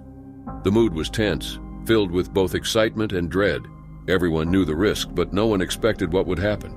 The rocket, a steel contraption built from spare parts, sat on its launch pad, looking like something from a science fiction movie. In the rush of final preparations, a ladder, meant to be removed before launch, was still attached to the ramp. Hughes climbed into the cockpit, strapped himself in, and braced for the ride of his life. The engines roared to life, steam billowing as the rocket prepared to launch. But as it shot up into the sky, it collided with the forgotten ladder, causing a critical malfunction. The impact ripped off a canister containing one of the rocket's parachutes, deploying it too early. The crowd watched in horror as the parachute flapped uselessly behind the missile. The rocket wobbled and veered off course without the parachute to slow its descent. It reached an unknown altitude, nowhere near the 5,000 feet Hughes had hoped for, before it arced back toward the Earth. Seconds stretched into eternity as the rocket plummeted downward, the engine still burning as it crashed into the desert floor. The impact was catastrophic. The rocket hit the ground with tremendous force, sending a massive plume of dust and debris. The stunned crowd could only watch silently as what had just happened sank in. Hughes's friends and onlookers rushed to the crash site, but it was clear they could do nothing. The rocket landed nearly a mile from the launch pad, and the impact was fatal. Medical personnel standing by in case of emergency quickly arrived, but Mike Hughes was pronounced dead at the scene. News of Hughes' death spread quickly. The Science Channel filming the event released a statement expressing their condolences. Our thoughts and prayers go out to Mike Hughes' family and friends during this difficult time. His dream was always to launch this, and the Science Channel was there to chronicle his journey. For those who knew Hughes, his death was a tragic but perhaps inevitable conclusion to a life lived on the edge. He was always aware of the risks and never shied away from them, often emphasizing the importance of living life to the fullest and seizing every opportunity. Hughes believed in reaching the end of life with nothing left untried, having exhausted every possibility, with the metaphorical tires blown, the gasoline depleted, and coming to a screeching halt, knowing he had done everything he could. It was September 11, 1973, in Ventura County, California. Henry Smolinski and Hal Blake, 2 inventive engineers, stood on the tarmac at the Ventura County Airport, ready to test their ambitious creation, the AVE Mizar, also known as the Flying Pinto. After years of hard work, they were on the brink of what they believed would be a groundbreaking moment. Instead, it ended in disaster. Henry Smolinski, born in 1933 in Cuyahoga, Ohio, had a deep passion for aviation.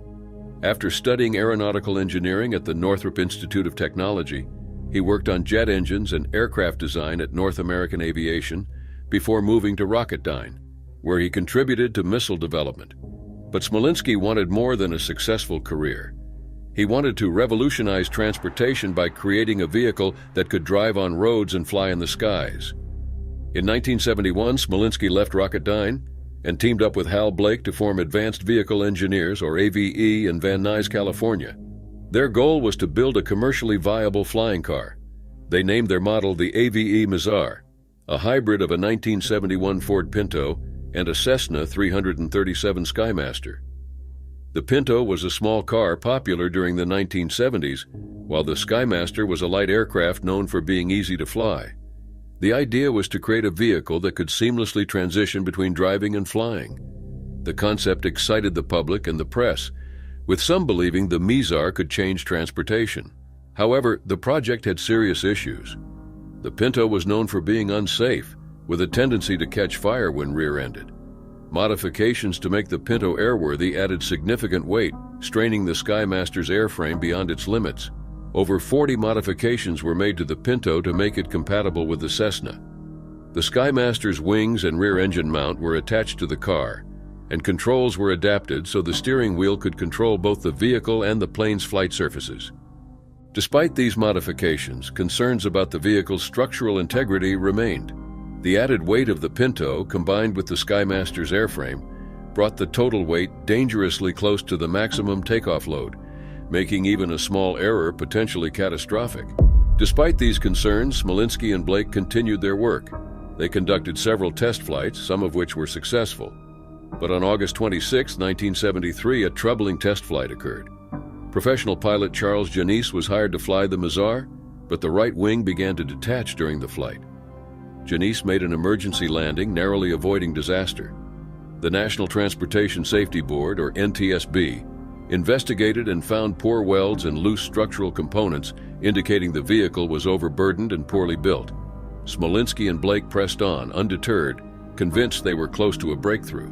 On September 11, 1973, they decided to test the Mizar again, this time with a more powerful 300 horsepower engine, which added even more weight to the already strained airframe. Confident in their creation, they should have notified the airport manager, which was a routine step in previous tests. Smolinski and Blake eventually took off. For the first 2 minutes, the flight went well. The Mizar climbed to about 1,000 feet, but then disaster struck.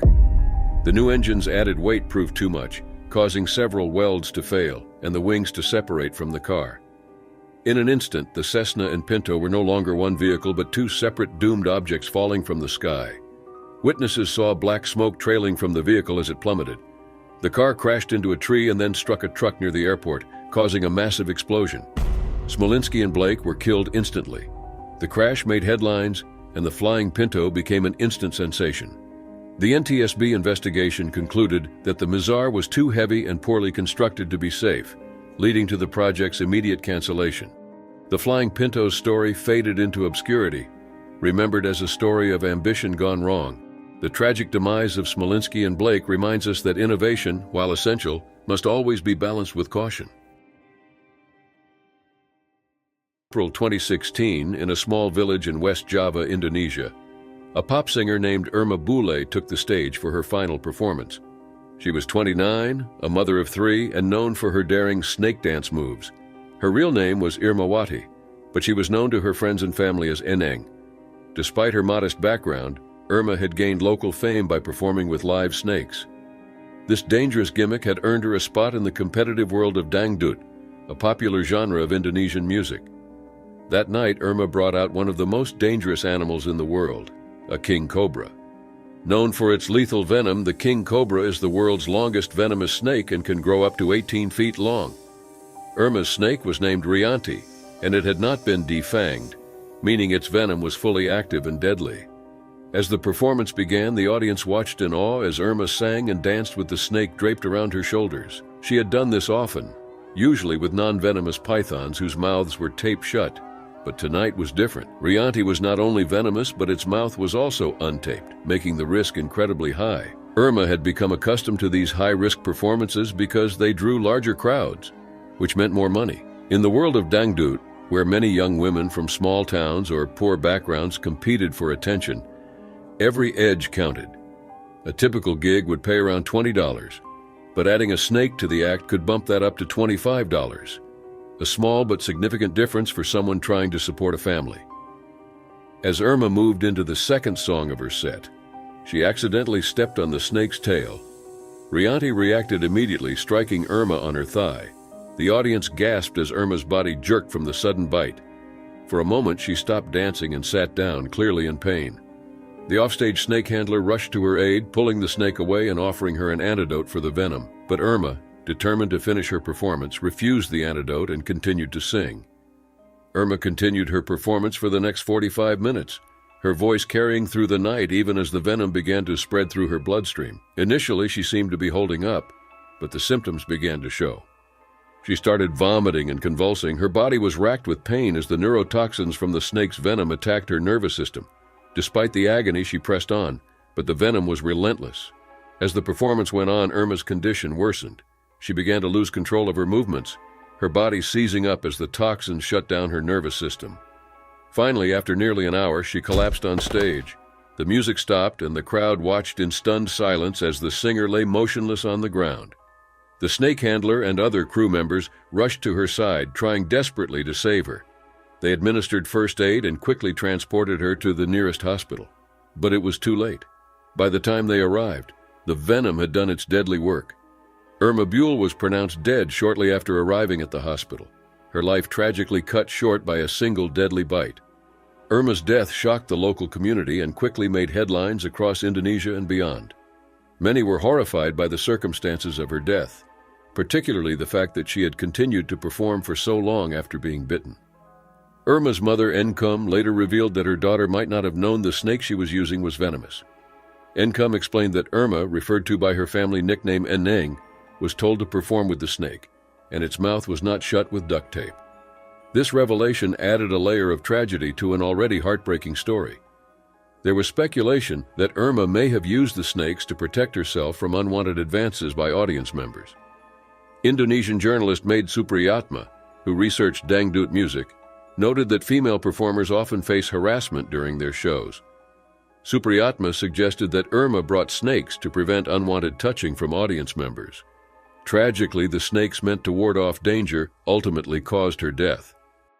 June 29, 2013, at the MGM Grand in Las Vegas, the Cirque du Soleil show Ka was in full swing. The audience was captivated by the intricate choreography and high-flying stunts. Among the performers was Sarah Guyard-Guillot, a 31-year-old acrobat and aerialist with over 20 years of experience. Sarah had been with the show since 2006 and was well loved by her colleagues and students. Originally from Paris, she was known for her dedication to her craft and her work teaching young performers. As the final scene of Ka began, the performers prepared for a dramatic battle on a vertical stage, a demanding sequence requiring skill and trust in their safety gear. Sarah was lifted into the air as part of the act, but something went wrong. The wire rope holding her snapped, and she fell nearly 100 feet into a pit below the stage, out of the audience's view. At first, many in the audience thought the fall was part of the act, but the sound of Sarah's screams as she fell, followed by the shocked reactions of other performers, quickly made it clear that something had gone wrong. The show was stopped, and an announcement was made that the performance was over. The audience offered refunds or vouchers for future shows. Sarah was rushed to the hospital but was pronounced dead at 11:43 p.m. Her death was the first on-stage fatality in Cirque du Soleil's 30-year history. The incident shocked the company and the broader entertainment community. In the aftermath, Cirque du Soleil's founder, Guy Laliberte, issued a statement expressing deep sorrow for Sarah's loss and noting her talent and dedication. The show Ka was immediately suspended while investigations into the incident began. The Nevada Occupational Safety and Health Administration, or OSHA, investigated what had gone wrong. The investigation revealed that a combination of insufficient training and a failure in the safety equipment caused Sarah's fall. The wire rope that held her snapped during her rapid ascent because it came out of a pulley and scraped against a sharp edge, causing it to break. OSHA found several safety violations and issued multiple citations against Cirque du Soleil. These included properly training performers and appropriately protecting them during the show. The fines totaled more than $25,000. The MGM Grand, where the show took place, was also fined $7,000 for exposing its employees to hazardous conditions. The details of the investigation showed the tragic nature of Sarah's death. She was a skilled performer and a mother of 2 young children. Her loss was felt deeply by her family, colleagues, and the community who knew her. In response, Cirque du Soleil thoroughly reviewed its safety policies and procedures. They committed to improving safety measures to prevent such a tragedy from happening again. Performances of Ka resumed on July 16, 2013, with the first show dedicated to Sarah's memory. Further investigation revealed that the speed of Sarah's ascent had played a critical role in the accident. The rope failed because of the rapid movement, which caused it to rub against equipment until it broke. This pointed to the need for better training and equipment maintenance, lessons that Cirque du Soleil and others in the performing arts industry took seriously. Sarah's death also drew attention to broader safety issues in the performing arts. While her accident was the most severe in Cirque du Soleil's history, it was not the first. In 2007, 2 performers were seriously injured during a performance of Zumanity, and in 2009, an acrobat died during a training session in Montreal. These incidents underscored the risks involved in high-stakes performances and the need for constant attention to safety. Sarah was not just a performer, but also a beloved teacher. At CirqueFit, the fitness and circus program she helped run in Las Vegas, her students and their parents mourned her loss. Many shared tributes on social media, expressing their sadness and her impact on their lives. In the months following the accident, Cirque du Soleil faced the challenge of moving forward while acknowledging the tragedy. Known for pushing the boundaries of live performance, the company had to confront the risks that come with such innovation. The lessons from Sarah's death inform future decisions for Cirque du Soleil and the wider industry. It was a sunny day in August 2012 in Rawdon, Quebec. Maria Pantazopoulos, a 30-year-old real estate agent, was excited to participate in a Trash the Dress photo shoot. This trend involved brides wearing their wedding dresses in unusual settings, often outdoors or near water, to create memorable and unique photos. Maria, who had married on June 9th, wanted to celebrate her wedding by taking these special photos. Maria had many reasons to be happy. She had recently bought a house in Laval, started her new job with Via Capitale, and returned from a dream honeymoon in the Caribbean. Her joyful personality was well known to those close to her. A family friend, Lisa Pausoulidis, commented, "She was happy." Maria saw the photo shoot as a fun way to capture lasting memories in her wedding dress, rather than letting it gather dust in a closet. That Friday, Maria and her photographer, Louis Pagakis, traveled to the Ouareau River in Rawdon, about 75 kilometers northeast of Montreal. The location was scenic and ideal for the photo shoot, with the plan to take playful shots of Maria in her wedding dress by the water. She told her friends, "I want to have fun with my wedding dress and create great pictures and memories." As they reached the river, everything seemed perfect. The water was calm, and the setting was peaceful. Maria excitedly put on her wedding dress and stepped into the shallow part of the river. Louis began snapping pictures as Maria splashed around, fully enjoying the experience. However, things took a tragic turn when Maria moved into deeper water. Her wedding dress began to absorb water, becoming extremely heavy. Still wanting to continue, Maria asked Louis to capture photos of her floating in the water. As she waded further, the dress absorbed more water, dragging her down. Realizing the danger, Louis immediately rushed to help. He yelled for help and tried to pull Maria back to the shallow water, but her waterlogged dress acted like an anchor, making it impossible for him to lift her. Maria panicked and held on to Louis, unintentionally pulling him under as well. Despite his best efforts, the weight of the dress was too much. Her final words were heartbreaking. "I can't anymore, it's too heavy." At around 2 p.m., Maria slipped under the water. Louis frantically dove multiple times to try to find her, but her dress's current and weight made it impossible to reach her. Not long after, 2 police officers arrived and joined the search. A scuba diver who had heard about the situation also volunteered to help. After several hours of searching, Maria's body was found by the scuba diver at approximately 4:30 p.m. The tragic accident left everyone in shock. Maria's death devastated her workplace and community. Her colleagues at Via Capitale were heartbroken. Johanna Grenier, a fellow real estate agent, described Maria as well-liked by everyone. "For us, today is a really sad day," she said. Maria was remembered as a strong, kind-hearted person full of life and energy. Her family was left in deep grief. Maria's parents and brother were overwhelmed by the sudden loss.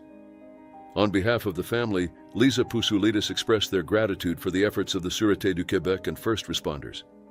The family also called for stronger safety measures around rivers to prevent such accidents from happening again. The photographer, Louis, was too distressed to speak to the media immediately after the incident. His wife, Anouk Benzakar, shared how Maria had moved from shallow to deeper water, where her dress became too heavy, making it impossible for Louis to rescue her. In response to this tragic event, other photographers warned brides about the risks of trash-the-dress photo shoots, especially those involving water. Photographer Mario Michaud recalled a similar experience at Darwin Falls, where a near accident occurred during a water photo shoot. Fortunately, his situation ended differently, but it served as a reminder of the dangers. Maria Pantazopoulos' story is a heartbreaking example of how quickly a joyful moment can turn tragic. What was meant to be a fun and unique photo shoot ended in an unforeseen and devastating accident, leaving her family and friends mourning the loss of a vibrant, loving woman. It was a calm Sunday morning in 2009 in Alicante, Spain. In the streets of Avenida Alcoy, a family of 4 lived a seemingly quiet life. The parents, aged 49 and 50, were of Moroccan origin. They had 2 daughters, an 18-year-old and a 12-year-old. The family earned their living by collecting and selling second-hand clothes, often sending the surplus to Morocco and Algeria. Their apartment was small, measuring less than 60 square meters, and over time the parents developed a compulsive hoarding disorder known as Diogenes syndrome. This condition led them to gather large amounts of clothing, filling their home with boxes and garments. Despite the cramped living conditions, life went on as usual. The older daughter enjoyed spending time on the internet, often staying up late into the night. She was asleep in a neighboring room that morning, unaware of the looming disaster. Sometime between 8 and 9 a.m., a catastrophic event took place. The floor of the first-floor apartment gave way under the immense weight of the hoarded clothes. Without warning, a section of the apartment collapsed, sending hundreds of kilos of clothes crashing down onto the sleeping parents and their younger daughter. The collapse was severe, and they were buried under the weight of the clothes. The 18-year-old daughter slept through the collapse and heard nothing unusual. The neighbors also reported hearing no strange noises. It wasn't until around 1 p.m. that the older daughter woke up and sensed something was wrong. The flat was strangely quiet. When she walked into her parents' room, she saw that the floor had caved in. With clothes and boxes scattered everywhere, she couldn't see her family members. Panicked, the daughter began frantically digging through the pile of clothes, hoping to find her parents and sister. As she dug through the mess, she discovered her younger sister's arm sticking out from the pile. Realizing the gravity of the situation, she quickly called the police. Emergency services arrived and faced a difficult task. The large amount of clothing made the rescue effort slow and complicated. The police and firefighters worked tirelessly to remove the debris. Sadly, despite their efforts, the 12-year-old daughter was found first, but could not be saved. The firefighters continued working through the pile and eventually located the parents' bodies as well. Authorities launched an investigation into how the tragic collapse occurred. Initial reports suggested that the victims may have been crushed or suffocated by the weight of the clothes. An autopsy was ordered to determine the exact cause of death, with suffocation believed to be the most likely reason. The scale of the hoarding shocked both investigators and neighbors. The balcony at the back of the apartment was filled with boxes and clothes, showing how much had been gathered over the years. The apartment was so overloaded with items that it contributed to the structural failure. The loss devastated the surviving daughter. She not only had to cope with the trauma of losing her entire family, but also had to face the harsh reality of the conditions that led to their deaths. This incident shed light on the dangers of hoarding, especially in small, overcrowded spaces, and raised awareness about Diogenes syndrome, a disorder often overlooked but capable of causing serious harm. This heartbreaking event remains a sad example of how unchecked behaviors like hoarding can lead to tragedy and the importance of seeking help before things spiral out of control. In 2012, on the Lower East Side of Manhattan, Carlisle Brigham, a 29-year-old woman from a well-to-do family, was found in a stairwell, bleeding from her neck. The tenant who discovered her was shocked and tried to help, but it was too late. Carlisle's life ended mysteriously and tragically, left everyone questioning how it happened. Carlisle Brigham was the daughter of James R. Brigham, Jr., a former New York City budget director. She grew up in a privileged environment with the best education and opportunities. Carlisle graduated from the University of Mary Washington in Fredericksburg, Virginia, and worked at the American Museum of Natural History as an exhibit installation specialist from 2007 to April of the same year she died. In August 2011, she married Anthony Champalamode, a hotel executive. Their wedding was a grand affair held in Newport, Rhode Island. However, their marriage faced difficulties and the couple separated just a year after their wedding. The separation took a toll on Carlisle, and she started struggling with alcohol. Her father, deeply concerned about her well-being, planned to take her to a rehab facility. On the night of August 26, 2012, Carlisle attended a wedding in Washington, D.C., and returned to New York City with friends. They continued drinking heavily at the 6th Ward bar near the apartment where she was staying. According to her friends, Carlisle was so intoxicated that she had to be carried at times. Carlisle was staying with a platonic friend at 191 Orchard Street because she had lost the keys to her apartment. On the morning of August 27th, her friend left for work while she continued drinking. At around 11 a.m., Mizanur Rahman, a 19-year-old neighbor, found her lying in the stairwell between the first and second floors. She was face down, her body surrounded by blood. Mizanur tried to perform CPR, but it was clear that Carlisle was severely injured. Her neck had a massive wound, and her chin was shattered. Beside her lay a wallet and a large handbag with clothes. Emergency responders arrived quickly and transported her to Beth Israel Medical Center, where she was pronounced dead. The initial investigation suggested that Carlisle's injuries were so severe that it looked like she had been attacked. The police considered the possibility of murder or suicide, but they soon focused on the likelihood of an accidental fall. Carlisle had been wearing high heels and all-white clothing, which might have contributed to her fall down the marble stairs. Her father, James Brigham, had flown in from St. Louis to take his daughter to rehab. He was heartbroken when he learned about her death. Former Mayor Ed Koch, who had worked with James Brigham, expressed his sorrow, recalling how Carlisle's father had sobbed when he called to inform him about the tragic accident. The New York City medical examiner ruled Carlisle's death a tragic accident caused by blunt trauma to her head and neck. The autopsy revealed that she did not bleed to death, but her injuries were consistent with a heavy blow to her head and neck from the fall. There were also compound fractures to her arms, likely from trying to break her fall. Carlisle's death left her family and friends devastated. She was described as beautiful and kind-hearted, enchanting everyone she met. Her estranged husband, Anthony Champalamode, was in London on business when she died. He and Carlisle had hoped to reconcile, but their plans were cut short.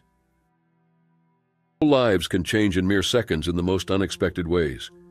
It is a truth that the town of Lyshevo, nestled near the Volga River in Russia's Tatarstan Republic, came to understand on a fateful day in 2013. It began with a simple household task that spiraled into a catastrophic loss, leaving a young girl as the sole survivor of her family. It all started when Mikhail Chilishev, a 42-year-old law professor at Kazan Federal University, descended into the family's cellar. It was supposed to be a simple, routine task. But unbeknownst to Mikhail, the potatoes stored in the cellar had rotted, releasing what was a foul odor, and even more importantly, a deadly gas. Glycoalkaloids, naturally occurring toxic compounds in potatoes, had accumulated to lethal levels, creating a virtually undetectable trap in the small room. Soon after Mikhail entered the cellar, the noxious fumes completely overwhelmed Mikhail, and he collapsed, never to rise again.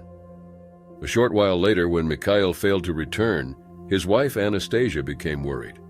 The woman, who was 38 years old, decided to follow him into the cellar, concerned for his safety. Sadly, this decision sealed her fate. She entered the cellar and was overcome by the toxic gas almost immediately. She collapsed to the floor, joining her husband in his untimely end. Their son, Georgy Chelyshev, was alarmed by his parents' prolonged absence. After all, they were supposed to go into the cellar and get right back, something they'd done so many times before. Concerned, Georgy, who was only 18 years old, entered the cellar next, only to succumb to the same deadly fate. Meanwhile, Anastasia's mother, 68-year-old Iraida, became increasingly anxious. She couldn't help but feel that something was incredibly wrong with her family. She decided she needed assistance, so she called a neighbor for help. But Iraida did not wait for help to come. The older woman took the matter into her own hands and decided to act herself. Tragically, Iraida also descended into the cellar before help could arrive, sealing her fate alongside her loved ones. In a twist of fate that resembles something out of a fairy tale, the family's daughter, 8-year-old Maria Chelisheva, was the only one of her family to survive. When she reached the cellar, she saw that the door was open, which allowed the lethal gases to dissipate enough to spare the little girl. But the sight she encountered would forever haunt her. Her entire family, her father, her mother, her brother, and her grandmother, lay lifeless on the floor. It was too late. The aftermath of this tragedy left Maria orphaned and inconsolable. Maria Chelisheva was taken in by relatives, but nothing could bring her family back. Her dad, Professor Mikhail Chelishev, was honored by Kazan Federal University in a moving ceremony held in its marble hall. The devastating incident highlighted the hidden dangers of everyday foods. Potatoes, a dietary staple, can produce toxic glycoalkaloids such as solanine and sheikonine, especially when stored improperly or allowed to rot. These compounds disrupt cell membranes and affect the nervous system, causing symptoms like weakness, confusion, and in severe cases, death. Exposure to light, age, and physical damage significantly increase glycoalkaloid levels, concentrating the toxins just beneath the skin. While rare, poisoning from potatoes can have fatal consequences, as this tragedy so painfully demonstrated. As an ordinary Sunday in a quiet village near Heidenheim in Germany, Ludwig A., a 79-year-old man, and his wife, 80-year-old Inge, spent the first part of their day going to church. And then, it was time for their traditional Sunday roast. But the couple decided to forego this culinary tradition for a hearty vegetable stew. By the end of the day, it was clear that this seemingly innocent event would lead to an unimaginable tragedy. The couple had received zucchini from Ludwig's sister-in-law's garden, something that had become a yearly tradition by then. Alongside potatoes, onions, and turnips, the zucchini became the centerpiece of their lunch. As they ate, though, they noticed something was unusual about their stew. The dish was uncharacteristically bitter. They were accustomed to bitter tastes since they grew and enjoyed radishes from their garden. But this was different. Inge chose not to finish her meal. Ludwig, however, ate his portion despite the bitterness. 2 hours later, they came to regret their decision. Both fell violently ill. Nausea and relentless vomiting gripped them, accompanied by diarrhea. Out of the two of them, though, Ludwig was faring worse. His condition rapidly worsened. His strength dwindled. And then, his face turned yellow. Alarmed, they decided it was time to seek medical help.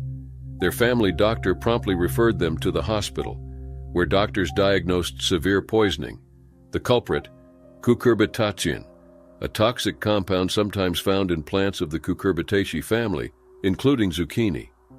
The toxic compound is rare in cultivated vegetables, but can occasionally reappear due to cross-pollination with wild plants. Its bitter taste serves as a warning, but Ludwig and Inge had been unaware of its danger. The toxin attacked their organs with devastating effects. In Ludwig's case, his lungs became inflamed, and according to Inge, the toxin shredded his intestines. Inge, who had eaten less and vomited more frequently, began to recover. Ludwig's condition, however, spiraled downward. Inge made a full recovery and was discharged from the hospital, but Ludwig wasn't as fortunate. 3 days later, Ludwig A. passed away. Inge later reflected that her survival might have been due to her swift and severe reaction to the toxin, which expelled much of it from her system before it could do irreparable harm. His tragic death prompted investigations by health authorities and the Ellwangen Public Prosecutor's Office. The Chemical and Veterinary Investigation Office, also known as CVUA, issued an urgent warning. Vegetables such as zucchini, pumpkins, and cucumbers that taste bitter should not be consumed, as this could indicate the presence of cucurbitation. Maria Roth, the CVUA's director, confirmed that Ludwig's death was the first recorded fatality from this toxin in zucchini.